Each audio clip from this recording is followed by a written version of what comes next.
Okay. I think I'm doing this right. All right, let me just test. Let me just check this. Let me just check it. Let me just check it. Okay, good. Yay. Okay. All right, cool. All righty. I think I'm doing this right. I don't know if anybody's watching. I can't tell, but okay. So I'm doing this because I wanted to test it out because I wanted to do more live streams and I don't know how to do them. So I was like, you know what? Why don't we just test it out? Hold on. Let me just do this little something real quick. Sorry, I should have planned better for this. I didn't plan at all. Okay. I just need 2 more seconds.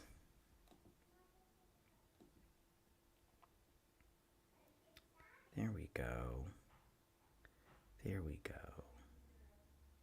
Okay.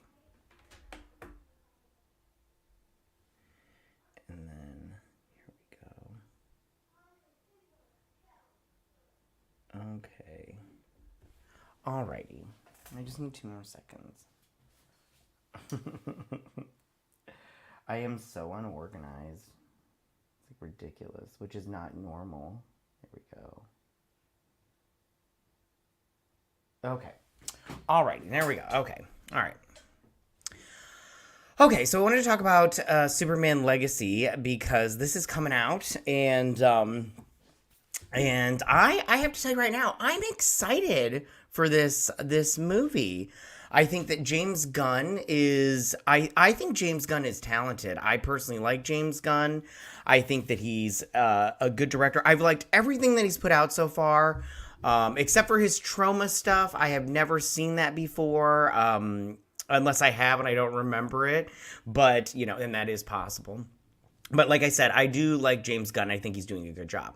The thing I like about this movie is I think that he's doing a good job in the sense that I think he understands Superman. Because he talked about, and I think he put it in the thing, because it's like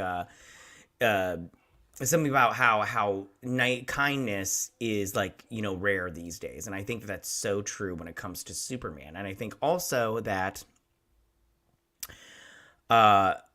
I think a lot of directors in the past have not understood who Superman is, how he's got that Midwestern upbringing, and it's just about family and good wholesome values and everything, which I think is definitely crucial to the Man of Steel. Now, Superman is not my favorite DC character. That title goes to Aquaman, of course, but I wanted to talk about the latest casting updates. I did videos on all this shit, but I wanted to talk about it anyways because I wanted to try this live streaming thing because I wanted to start doing it, and B, I think I'm going to start doing it on my Sunday videos. I don't know, but we'll see. And then B, I wanted to have something to talk about, and this was what I was going to talk about. So, okay, so this is a fan poster right here that I have up. I think it looked cute, so I was like, I'm going to use this one and everything. So then here's somebody did this one. I had a better version of it, but I didn't put it up, but we're just going to skip that one. Okay, so as we all know, David Corenswet has been cast as Superman, and I have to be honest with you, David Corenswet, he looks good as Superman. I think that but this is the thing, and everybody said this, I'm not the only one that said this, he looks like Henry Cavill. So I'm like, why wouldn't you just keep Henry Cavill? I mean, come on, guys, Henry Cavill, that beautiful man. I just don't understand why you wouldn't keep him. I liked him as Superman. Most people, I think, liked him as Superman, so I don't understand why you wouldn't just keep him as Superman. He was so good and everything, and so hot and sexy. But this David Corenswet, I have only seen him in one thing, and that was that show Hollywood on Netflix, which I personally thought was terrible. It was god awful. But what are you gonna do with that? He was okay. He was okay. I did see a picture of him, and he's bulking up for Superman, so good for him. Okay, and then of course in this picture we have this is all fan art, by the way. I'm going to use fan art for everybody, okay? So then we have Rachel Brosnahan as Lois Lane. Now I have to be honest with you, I wouldn't have chose Rachel Brosnahan because I think she looks a little too old in my opinion. I think David Corenswet has that that younger look, and he just doesn't. I don't know. He just doesn't look. She just doesn't look as young. But at the same time, fantastic actress. I've never seen that. I've only seen a couple episodes of that Mrs. Maisel show. Yeah, no, she, and this, I like this little fan art thing going on here. Okay, so then I wanted to hop over to the next one, right? So this kid is Skylar Gizonotto. I don't know how to say his last name, and if you're all one of those people that's like, you didn't say his last name right, you gotta then get the fuck out of here. I don't care. But he has been cast as Jimmy Olsen. I think he looks great as Jimmy Olsen. He's redhead, which is rare for Hollywood to cast a redheaded actor as a redhead because they hate redheads for some reason in Hollywood. But I'm glad that James Gunn has just really kind of just embraced the source material and just said, no, he's a redhead. We're going to make him redhead and everything. Sorry, I just needed some libation. So that's that kid as Jimmy Olsen. And I just have to be honest, like Jimmy Olsen has never been like a character that I'm all like, oh, yay, Jimmy Olsen. So I'm fine with this casting. I'm happy with this casting, but I just, if they had cast some other person, I probably wouldn't have thrown a fit and everything. But it's glad to see redheads getting some justice for once. All right, so then the next one is now this one. So from what I read, I didn't look into it anymore after I had done a video about Nicholas Holt being Lex Luthor, and I have to say, I like Nicholas Holt. He is a good actor, but Nicholas Holt, and I said it in my video, is box office poison. Like, we have to be, besides the X-Men movies, but we have to be honest, it's the X-Men name and it's the ensemble cast that really gets people going there. But besides that, what movie has he done that's just blown up? I mean, nothing. But at the same time, I just go, if he is going to be Lex Luthor, I'm going to be here for it. I trust James Gunn, like I said before. And I think that he'll do a good job. He's definitely a good actor. He looks an awful lot like Professor X in this photo. But yeah. But I do think that this is at least decent casting. I mean, I'm not going to so far I'm not angry about any of the casting. I think that I just think that this would not have been my choice. My choice would have been, and I said in my video, Alexander Skarsgård, because he was in Succession, and he was Lex Luthor the whole time. He had hair, and they've got to make him bald. He's got to be bald like he is in this photo because he looks great. And the next one I want to show is him in the suit. Now this is this suit that he fights Superman in the comic books, and I think that this fan art is great. And the only time we've ever seen this suit in live action was Supergirl, and I think it was his mom that wore Lex's mom that wore the suit, and I personally was like, wah wah wah. I was like, that's no fun. I want to see Lex Luthor in the suit. So if Nicholas Holt wears this suit in the Superman Legacy movie, I am down with the sickness. You know what I'm saying? I think that it'll be just super, super great and everything. Hi, Cannoli Sasquatch. Thanks for showing up. I appreciate you. So that's him in the suit. I think it would be really cool. But there's also a rumor that, and I want to talk about the plot, that Brainiac is going to show up at the very end, and he's the one that got all this going and everything. Okay, so the next, I want to talk about this chick, and this is, if I say her name wrong again, don't get pissy with me, I'm not in the mood. But Sarah Sampaio, she is playing Tessmacher, and I personally would have picked Mercy Graves from this. I think that that would have been a better choice, but you know what? It's not my movie. But she is playing Lex Luthor's assistant. And I also did a video on this, and that assistant was from the original 1978 movie. I personally didn't like that character. I thought she was just she was a little too dumb. But, I mean, if you're going to have Lex Luthor, he's got to have a little assistant and everything. And this chick is totally hot. She's very hot. I think it said she was a Victoria's Secret model. So, I mean, of course she's hot if you're working. Well, not these days, because they're being very inclusive over there. So you're not exactly hot. You might be missing a leg. And they'll be like, this is sexy. So this is Nathan Fillion as Hal Jordan. Oh, no, Guy Gardner. Sorry, Guy Gardner. And I mean, he's playing a Green Lantern. So what happened was beforehand, they had said that the Authority was going to be in this movie.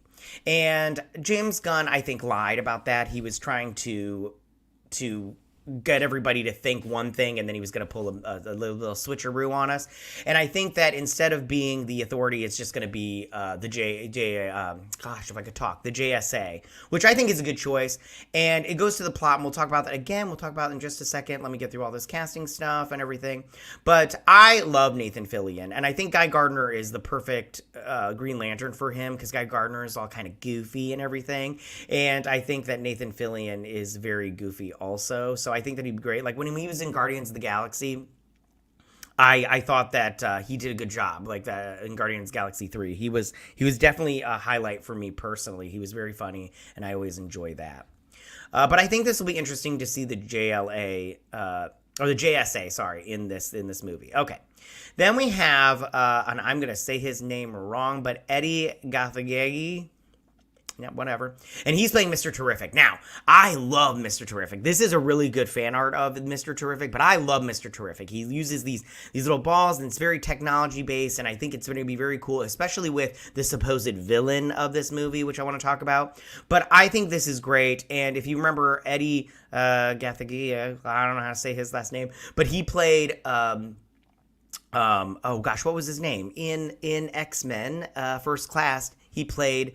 not Evolutionary, but Darwin. He played Darwin in that one. Only lasted a couple seconds, but yeah, good. I'm excited for this case, see this character. Now, this is Isabela Merced as Hawkgirl, and she played Dora the Explorer, I believe, and she also was in that terrible Terminator movie. But I think this is a good rendering of Hawkgirl, and she can't, like, I want her to wear the helmet, but at the same time, if she doesn't, I'm fine with that. I'm like, whatever, you know. But she looks hot in this fan art and everything, and hopefully she looks hot like this in the movie. Okay. So then this is the last JSA member as of right now, and that is Anthony Carrigan, and he is playing Metamorpho. Now, I have to be honest with you. As far as comic books goes, I do not know that much about Metamorpho in terms of the character, because if he was in a comic book, I don't remember him in there, and I'm not like a big Metamorpho fan. But the most I would know about him was he was in season 4 of Young Justice, and he was pretty cool in that show and everything. I liked him there. But I just want to say, Anthony Carrigan, I love this guy. Everything he's in, I just love him. He's so good. I mean, Gotham wasn't a great show, but I loved him in it. And then when he was in that Bill and Ted 3 movie, what was it, The Last Journey or some crap like that? I don't remember. But he was great in that as that little robot dude, the robot assassin guy. Great. And then he's NoHo Hank in Barry, and he is my favorite character on Barry. He's great. So I'm really happy for him. He's got a great look, A, and B, I just think he's just a talented actor, and I can't wait to see him in there and everything. Okay, so now this right here, I have 2 photos of this because I found fan art and I liked both of them, so I was like, I'm gonna get this up. Now this is Maria Gabriella de Fara, okay, and she is playing the supposed villain, and that villain is the engineer from the Authority. Now, like I said before, they said that the Authority, here's the other one, I'll just keep this one up. Now, they said the Authority was going to be another team. Before they announced that the JSA was going to be in here, they said that the Authority was going to be the other team. It was going to be Superman, Lex Luthor, and the Authority dealing with this conflict in another country or whatnot. And they didn't say. I'll get to that in just 1 second, and then I'll be done. So then, she is playing the supposed villain of the engineer, and the engineer is from the Authority, and it's just she's got technology. She's like the silver, almost like a Silver Surfer, but like a Terminator kind of character, and she's got technology in her blood and everything. So she's able to do all this stuff, like she can morph her hand and everything, like a Terminator. So then she was the supposed villain, but I don't think she's playing the engineer. I think hold on, hold on right here. I think she's playing Queen Bee. Because scoopers have said online, because I don't have any inside sources, but scoopers online have said that what's going to happen in this movie is that in the Middle East, there is a conflict where one country is invading another country, and there's just these two countries conflicting with each other. And the Superman goes in, and the JSA goes in, and then Lex Luthor, and they're all trying to figure out different ways to handle this conflict. And I think that what they're doing is what the Young Justice show did was Bialia, which Queen Bee is the leader of. That's Queen Bee right there. She invades Karak, which is another country. Both of these are DC countries. They're not real countries. And she goes to take it over, and eventually she ends up doing it. And they don't get involved publicly because they can't, because that's not, that's international stuff, and they can't get involved. But I think that that's what James Gunn is doing. Now, I've heard a lot of scoopers, or not a lot of scoopers, just one famous YouTuber. I'm not going to mention them. I don't like to discourage YouTubers, because we're all in this space, just putting ourselves out there. But anyways, she had said that she would change this in the script. Like, she would just not have this at all because of what's going on in Israel and the Hamas war. But me personally, I would keep it in. This movie is 2 years away. By that time, I'm pretty sure that that conflict will be over with. And I think that it'll be just fine. I don't think that, what did I do? Ah, crap. Hold on. No, I messed it up. There we go. But I think that in 2 years, this whole conflict will be over with, and I think that everything will be fine. I don't think that we'll have to deal with that situation. So I think this movie is okay to have that same storyline going on. And I think that I don't think that movies should change just because of what's going on in the real world. Yeah, I think that's all I wanted to talk about. I just wanted to test this little live streaming thing out, because I've never done it before by myself. I've been on other people's live streams before, and I wanted to talk about this Superman Legacy movie just because I'm excited for it. Like I said before, and I'll say it again. Hi, uninspired reviewer. Thanks for showing up. I think that James Gunn is, like I said before, so far I've liked everything James Gunn has put out and everything. I like his movies. I liked what he's produced. What was that Brightburn movie? I liked that a lot. I wish they hadn't made that movie. They had just made an evil Superman movie, but he wasn't in charge of DC at that moment. But I love that movie, and I just really, I'm excited for this movie, and I can't wait to see what James Gunn does. I can't wait to see what movies he does. I think he does great with an ensemble cast, and I honestly, when he announced all of his stuff, except for the Authority movie, I thought all the projects sounded pretty good. I mean, some of them I was like, like that Wonder Woman show. I'm like, I'm not really interested, but I'll watch. But this movie, like I said before, I'm excited for it. I can't wait to see what he has to do. And yeah, all that good stuff. I'm going to end it there, my live stream, just because this was really just a test. And I was like, well, I don't want to just get on here and be like, testing 1, 2, 3. I wanted to actually talk about something. But I'm going to try to do this again. I think I'm going to do my Sunday videos as live streams instead of because they take so long to I don't know, record and shit. And I'm like, and usually I get so annoyed with myself because I'm so far behind and my kids are all like, come play with us. And I'm all like, okay, I can take a break and everything. And then 2 hours later, I'm like, why did I take a break? You children don't need me right now. But yeah. All right. Sorry. I just needed to take some more coffee. All right. I'm just gonna I'm just gonna end it there. But thank you, Uninspired. I love you. But I'm going to end it there. Thanks for anybody that showed up and listened to my nonsense and my ramblings. But yeah, have a good rest of your Saturday. I will see you if I do this again. All right, bye.